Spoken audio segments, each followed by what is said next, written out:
నాన్న అదే చెప్పాడు.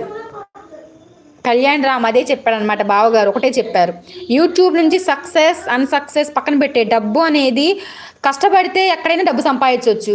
కానీ యూట్యూబ్ అనేది ఒక ప్లాట్ఫామ్ ఏంటంటే నెగిటివిటీ ముందు వస్తుంది, తర్వాత పాజిటివిటీ వస్తుంది. కానీ ఆ నెగిటివిటీ రాకుండా చూసుకో, డబ్బు అనేది పక్కన పెట్టేసి, డబ్బు వచ్చినా రాకపోయినా వదిలేసి కష్టపడి సంపాదించుకుంటే ఎక్కడైనా డబ్బు వస్తుంది.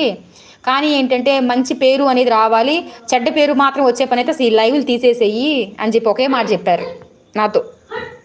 సో ఆ మాటను ఫాలో అయ్యి దాన్ని దృష్టిలో పెట్టుకొని నేను లైవ్ చేస్తూ ఉంటాను.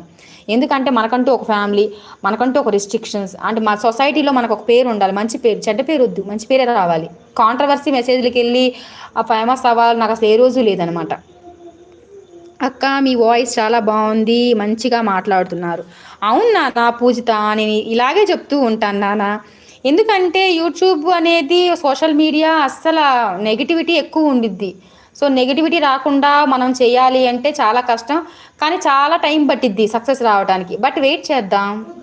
సక్సెస్ రాలేదనుకో ఎక్స్పీరియన్స్ మిగులుతుంది. మనం కూడా యూట్యూబర్గా చేసాము, మన వీడియోస్ మనం చూసుకోవచ్చు, అబ్బా నెట్వర్క్లో లైవ్లో మనం చూసుకోవచ్చు, మనం కూడా చేసాము, మనకు కూడా ఎక్స్పీరియన్స్ ఉంది అనుకోవటమే. ఎక్స్పీరియన్స్ మిగులుతుంది అంతే కదా, పోయేది ఏముంది.